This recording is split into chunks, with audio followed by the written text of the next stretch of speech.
Welcome back to News Talk. I'm Bruce DuPoit. For the final time this calendar year, the top Republican candidates for president engage one another in debate, this time in Las Vegas. And we know that what happens in Vegas this time will not stay in Vegas. Jill Holman is Republican National Committee woman from the district, and she joins us now. Welcome. It's good to see you. Great. Thank you for having me. Thanks very much for being here. Presidential debates in past cycles have not always been breakthrough events where everyone's watching and everyone's talking about it the next day. This cycle has been different. There is an incredible, obviously the nomination fight, the perception is that the nomination fight is more wide open, more robust, more wacky, if you will, on the GOP side than on the Democratic side, where it seems as though they're cruising to a coronation. But this has been a cycle so far of intense interest. Very watchable debates. Yeah, I completely agree with you. I think on the Democratic side, you do have, I agree with your word, coronation with Senator Clinton. And on the Republican side, you have a field that is the most diverse field, both in terms of folks' backgrounds and also their upbringing. And I think that makes for a very exciting debate. And I think you're seeing that in the viewership. And it's an opportunity for Republicans to get out there in front of both Republicans as well as independents and Democrats. And you see everyone tuning in to watch the debates, which is really a testament to the leadership which is putting on the debate.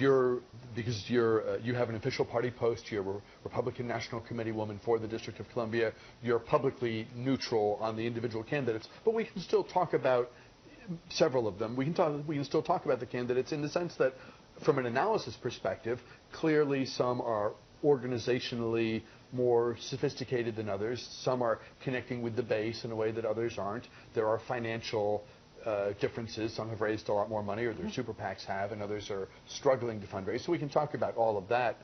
What do you make of the Donald Trump phenomenon? Is he a Republican? Well, yes, he is, and he's running a very strong campaign, and I think bringing in a new group of voters that may not have voted in the Iowa caucuses or may not have voted in the Republican primary. And so as a Republican Party official, I think that's very excited to try to grow the base. And I think I think we'll see him tonight and see how his performance is. I think a lot of the focus will be on national security in tonight's debate. Is Ted Cruz the hottest candidate right now? I don't know if I'd characterize him as the hottest candidate. He's clearly running a very strong campaign. Senator Cruz has put together a very strong team in Iowa, and I think you're seeing that play out in how well he's doing right now in Iowa. So certainly he's very excited, I'm sure, and this opportunity with a focus on national security is also an opportunity for him to be able to contrast his position with the other candidates. Looking at the field as a whole, many people have made the observation that with Ben Carson, retired neurosurgeon, someone who's never been in politics, never been in elective office, Donald Trump, who of course comes from the real estate world, has never held office before, and you could argue that Ted Cruz, although he's a U.S. senator and I think was lieutenant governor in Texas, that his personality, that his persona, if you will, is very outsider. He is not beloved by the inside crowd, and he's fine with that. He's like, I'm there to get stuff done, not make friends. What does it say to you about our politics at this moment that the perceived outsiders are thriving? Well, I think there was an incredibly interesting poll that came out today that I think kind of puts this all in context. And you have 20% of the American public think the country is headed in the wrong track. And now, and this has changed from April to now, you now have national security and terrorism is the most important issue for 40% of the voters. And the issue actually, it's 60% of Republicans think it's the most important issue.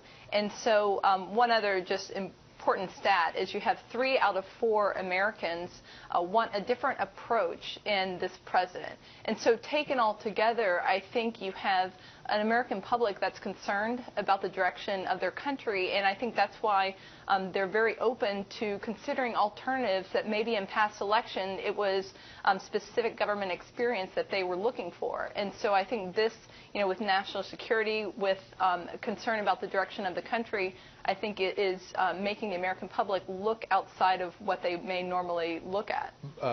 The U.S. is becoming very, very diverse, and I think we're going to reach a point in the not-too-distant future where there's no majority ethnic group, race, whatever. Have you heard anything on the campaign trail yet when you think about growing the party as a whole, not advocacy for one guy or the other woman, not as in the horse race or the individuals, but the party, what the party believes, the party's success long term. Have you heard anything where you thought, I wish they hadn't said that, and I'll bet they do too? Well, I think strictly through that lens. Yeah, I think clearly I subscribe being a Republican and being a Republican in an urban area. I subscribe to the only way to win is by building a stronger base, and that base is diverse. And I think if you look at the D.C. Republican Party, just like any urban Republican Party throughout the nation, what you'll find is it's comprised of many different ethnicities and people from all over the world.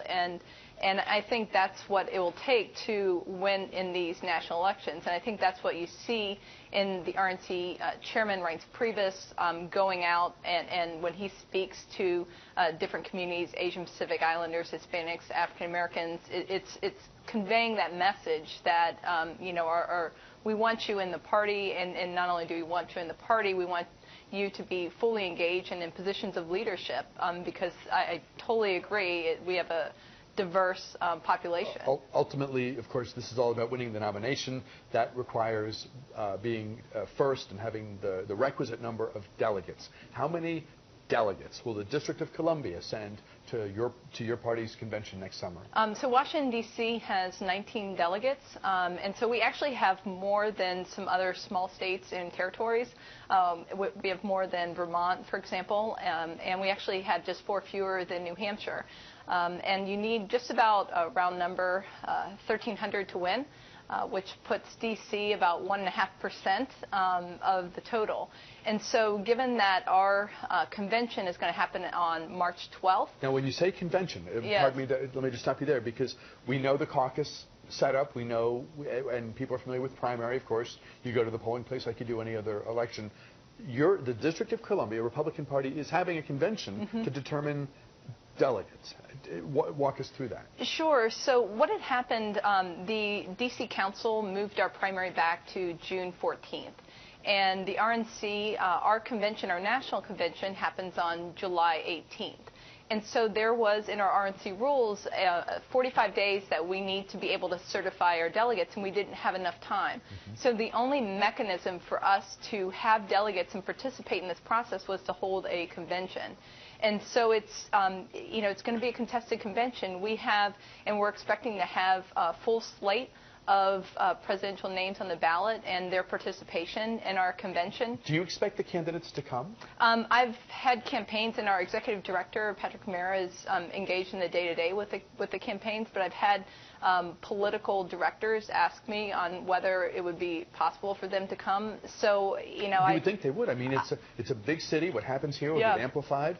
It is not a small number of, it's not a huge number, but it's a worthy number of delegates to pursue, right? Correct, and we're D.C. on March 12th. We only have one other territory that's going at that time, so we're very easy to get to, and our doors are open.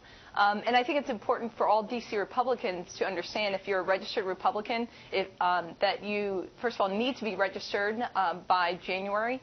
And if you want to vote in the presidential election, this is where you vote, is on March 12th. And so you can check out dcgop.com.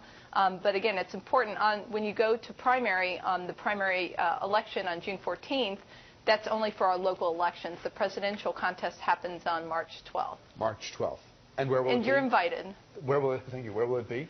We're still finalizing the location. What does a committee person do? An RNC committee person? Sure. So I support our our local party, so I help fundraise, help support our candidates, as well as help build our grassroots organization.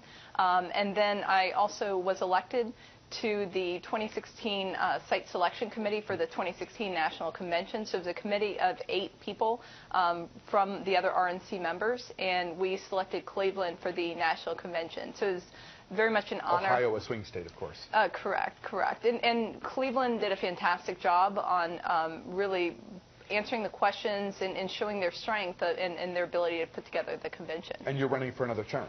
Yes, I am. I'm asking voters to reelect me, Republican National Committeewoman for D.C., and our election is June 14th, and I think I bring the right experience and the ability to be the only urban contingent to the RNC. So the party leaders obviously like you. They wouldn't have had you be part of that important task of figuring out where the convention is.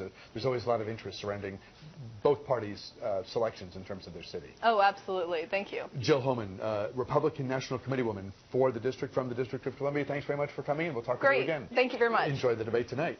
When we return, why we're enjoying such unseasonably warm weather.